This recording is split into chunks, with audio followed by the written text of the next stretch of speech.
All right, so this is part two, of chapter 7 in the budgeting textbook. I hope you had a nice break, a little timeout for popcorn, intermission, whatever you want to call it. But we're going to be picking up on page 317 in your book, 317. And this is called A Process for Managing Capital Expenditures. And what we're going to do in this section is, remember there's the four parts of the budget process, which are planning, budgeting, implementation, and audit, or something. Yes, that's what they are called. And so we're going to look at how the capital expenditures, the capital budget, fits into this planning process, uses the same type of process as we go through here. What the capital budget process attempts to do is to kind of constrain the financial impact of capital asset acquisition on the overall budget, and not try to wreak havoc on it, but also and try to balance that with delivering the infrastructure that the public needs or demands, or in the service demands that come along with that. And many different jurisdictions look at it in different ways. There's different term steps, sequencing of those steps, and the functions that go along there. So, but what the whole process involves is pretty much the same as for budget preparation for our operating expenses, where we want to look at selecting the capital projects that are going to be funded, or that even maybe from our standpoint that we want to ask to be funded. Maybe prioritize those. Again, it goes back to that mission, vision, 5-year plan, that sort of process that we've already talked about.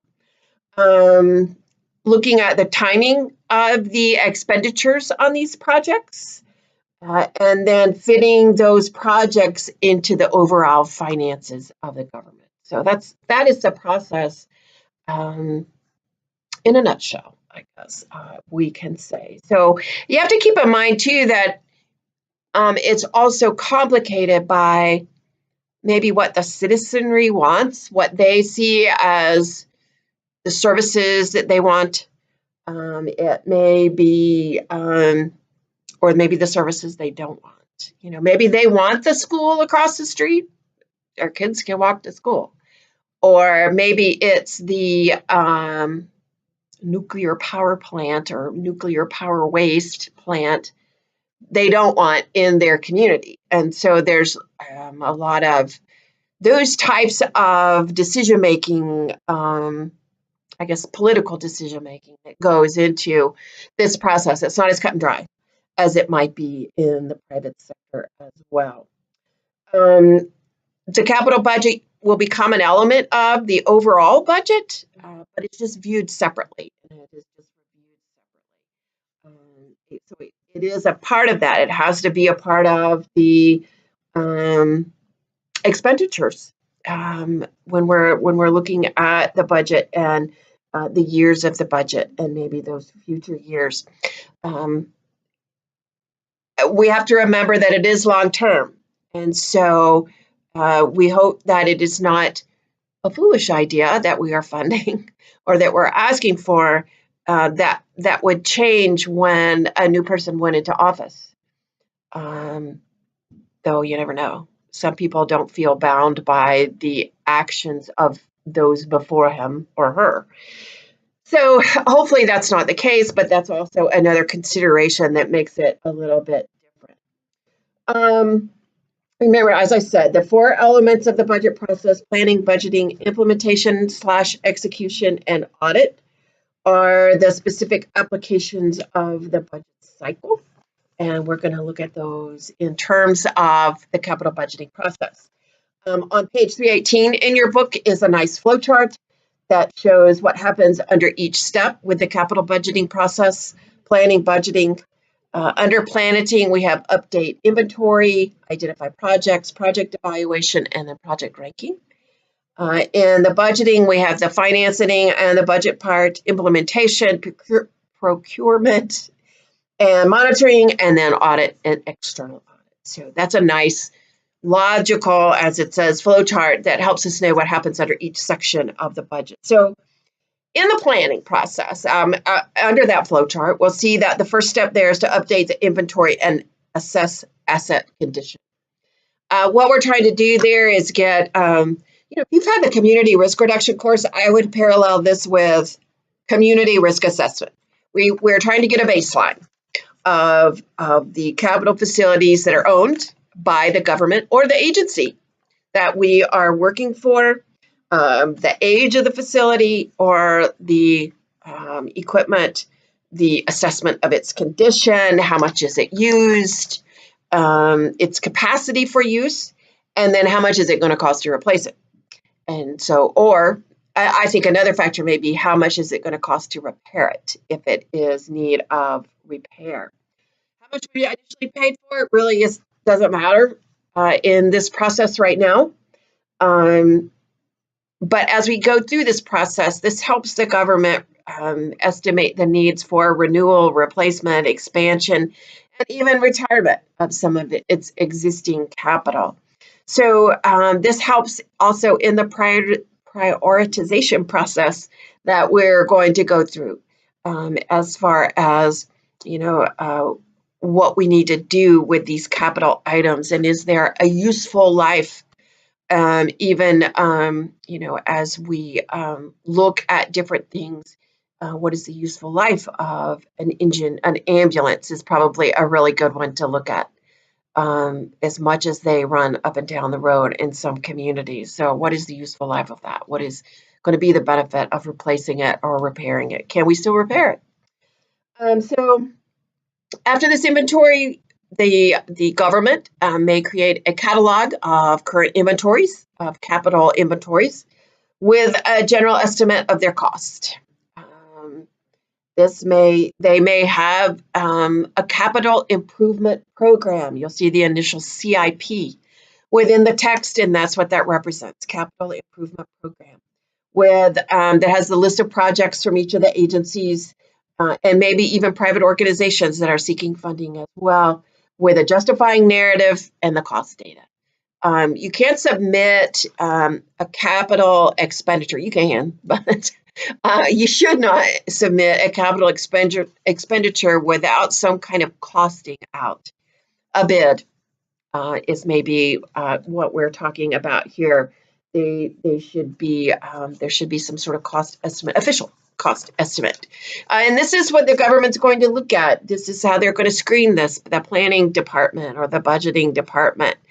And they're also going to look at perhaps standards that are created in the community, such as your book uses the example of a standard of fire protection. If your department has a class 1 ISO rating and you want to keep that, there may be things on that expenditure list, the capital expenditures, that you're going to have to do in order to keep that ISO rating. And is that a priority for you? Is that a priority for your community? I don't know.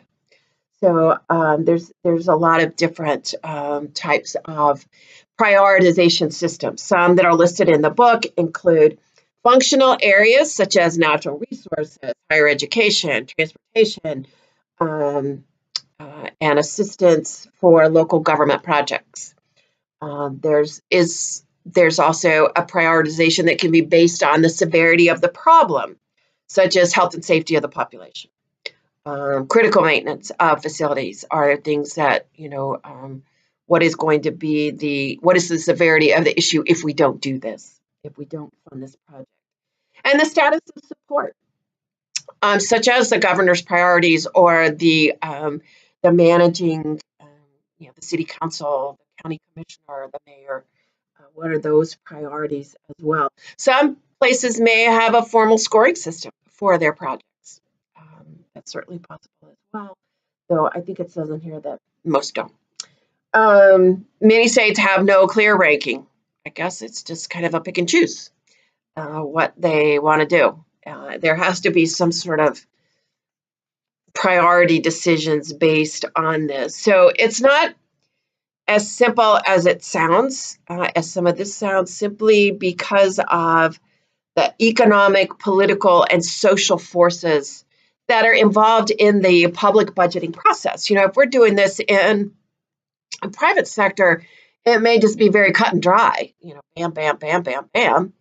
We look at the mission, or we look at our strategic goals and what we want to do. But some of the things that are looked at by the Urban Institute as to things that are important to governments in prioritizing fiscal impacts, health and safety effects, community economic effects, environmental effects, disruptions, and inconveniences. That's a lot of times created during work on the project. That's a lot of times we don't think about that. If they're going to replace City Hall and it's in the middle of the downtown business district, what is that going to do to business? Distributional effects across age and income groups, neighborhoods, businesses, and individuals, people with and without disabilities. Is this something that can be enjoyed by all, or that all will benefit from, or is it targeted to one specific group? Is it feasible? Will we have the public support for it? Is there what kind of opposition is there? Go back to our nuclear power plant waste storage facility. Do you want that in your neighborhood? Implications of deferring the project for maybe a year or two. The amount of uncertainty in the project and maybe the cost of the project. The effects on relationships with other governments and effects on the cost or impacts of other capital projects.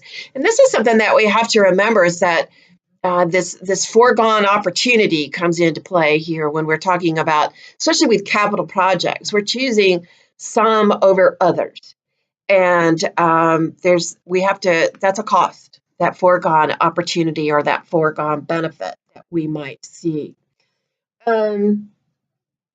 There may be some more specific evaluations. There's some questions on page 321 in your book, table 7.2, selected questions for a capital budget request.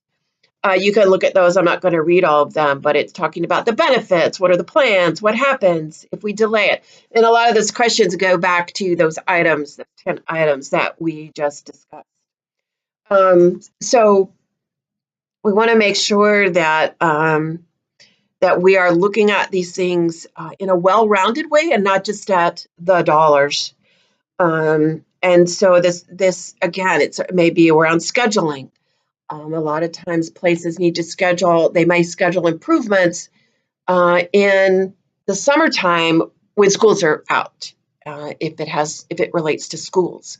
Think about up north, they do a lot of their road construction work in the summertime, simply because in the wintertime, the roads are snowy and icy and the weather is very unpredictable. So there may be some coordination that has to go along with that. Some of it may be linked to a master plan that this particular county or government or even the state may have an overall master plan, and how do these things fit into that master plan. So the question is how you decide which project to focus on. We do that assessment, and then we prioritize those things. Our chart says then we do some evaluation. We look at cost-benefit analysis, which we're going to talk about that process a little bit later. And then you rank them. If we can't do them all, of course, that's usually not possible. We're going to rank. We want to be able to rank them based upon some system or some level of importance. So this is why there may be looking at a multi-year investment plan. How can we roll things over? I keep thinking about SPLOST funding, the special local option sales tax, and how many communities have used that. But that could be like a 5-year thing. And it's not, while it's estimated, you still have to operate within that estimation of SPLOST funding. But that's how a lot of places, you may find one year a lot of that money goes to public safety, or one vote. We may have SPLOST funding 1, 2, 3, 4, and 5. and it's just a continuation. And one time it goes for public safety, another time it goes for Parks and Rec. Again, it's part of that, perhaps a master plan that is going on there. So evaluating your assets, doing some kind of cost benefit analysis, ranking them, and then looking at them inside of an overall master plan is a very important part of the planning process. And so when it comes to budgeting, the government has to keep, the infrastructure development within the financial capacity. It can't, just because they need a new water system doesn't mean they can afford to get a new water system. And if there's other ways to fund it, this is something that we need to look at. Definitely, it is of great importance there. So looking at the budgeting aspect of it, there has to be that financial analysis. We want to make sure that it's a sound financial analysis. Can we really afford this, and how are we going to pay for that? Are there debt issues that are going to be retired soon? Are there going to be more funds available down the road somewhere? Is there an early bond retirement? Is there the option for a SPLOST? Are there block grants available that we can fund this project with? All these questions need to be answered when we are looking at these huge capital funding projects, or these capital expenditures. That we just need to look at it as a way to fund that. It's got to be transmitted in either the capital budget or an element of the financial budget.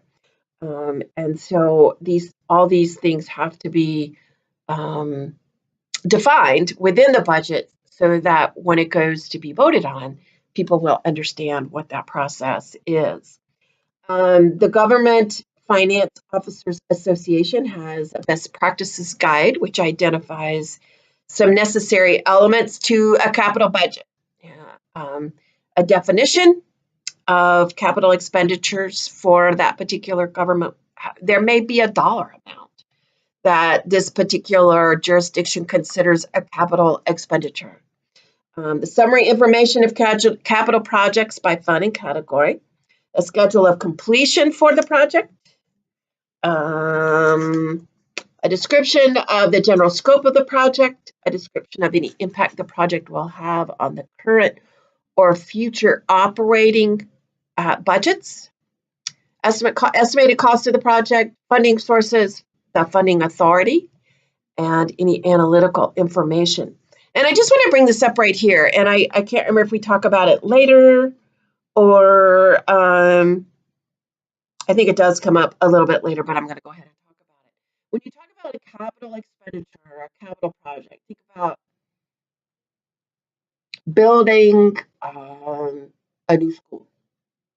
And so we've got overcrowded conditions, and we have kids falling out the windows. And so we know we have the children to put there. But it's not simply that capital project that is the building of the school. But we also have to include in our operating budget the salaries of the teachers, the light bill, the water bill, et cetera, et cetera, et cetera, those operating expenses. So many times we're not simply just looking at the capital expenditure in a bubble. We have to make sure that we have included or earmarked or done something over here in our operating budget, so that we're showing the operating costs for that, or else you're really going to be in a bind. We all heard of fire stations that were built that during the the Great Recession, sat empty because they didn't have the money to, by no fault of their own. It was the economics at the time, the recession piece of it. But they sat empty because they didn't have the money to put the apparatus in there or the people to staff it. So that's where we want to make sure we don't get into problems with that. So when we look at these operating expenditures, again, they're usually financed in the period of that budget period. Capital expenditures are financed on down the road. So we have to make sure that we're going to be able to generate those funds for that capital project. So that's part of the budgeting process, is where's that money coming from? What kind of sources are we going to can we find to help fund that project as well? Let's see. I've got my pages all mixed up here. I do that really well, don't I? All right, implementation and execution of this budget. This is the third step in the capital budget process. It usually includes some kind of bidding process. The rules under bidding, procurement, how are we going to get this? How are we going to get there? How these contracts can be issued, under what conditions, the controls to keep the project on schedule, and monitoring so that we keep the costs within budget. This is the implementation and execution. Think about building a school. Somebody's got to draw up the plans. That process goes out to bid, and somebody gets that bid, and then they draw up the plans. Then it goes out for bid for a construction company, and there's a bidding process, and then somebody has to be on top of that project. Who's going to be the project manager? Not for the builder, but for the entity building the school, the government. So we can monitor and make sure that it stays on task and it does not go over budget. So that's the implementation and execution part, making sure that there's also financing for routine maintenance and keeping current inventory and that sort of thing. And then lastly, the audit piece, which doesn't really differ very much with our capital expenditures and our operating expenditures, follows the same cycle procedures as the external audit for the rest of the budget. It can become more critical because there's more money involved. That's the only way that it makes a big difference. There may be, as the book says, an accompanying attractiveness of cheating for personal advantage. So in this section, we talked about the budget process, the planning, as we said, the inventory update. Again, I'm going to compare this to our risk assessment. We identified the projects. We did an evaluation of the projects, the costing, the estimation of any revenues that we might get. And we also kind of estimate out, again, we can estimate those out into the future as well. How does it meet with our strategic plan? And what are the cost benefits of this project? Establish the ranking, and that this needs to be done every year. It's not something you do one time and start marking things off your list. The temperature, and I don't mean the real temperature, but the climate in the community may be different. There may be different projects that are coming along. There may be different needs that the community wants to see, different services that are needed. And then the budgeting, that's the financing and the budget piece. How can we finance this project? What kind of budgeting arrangements? Are we going to borrow money? Are we going to use current revenues? Are there intergovernmental arrangements? And then the budget itself of executing that. This is, again, the procurement, making how we're going to contract this out, and then monitoring of that, and then our auditing process. So those are the 4 steps that we have talked about a lot. And I'm going to, again, pause right here. And the next section that we're going to talk about are some of the problems that arise in capital budgeting. I don't know if that will be the last. I don't think so. I was going to say that might be the last video, but I will probably break that section up into 2 parts. So this is part 2. Stay tuned for the next part. Thanks.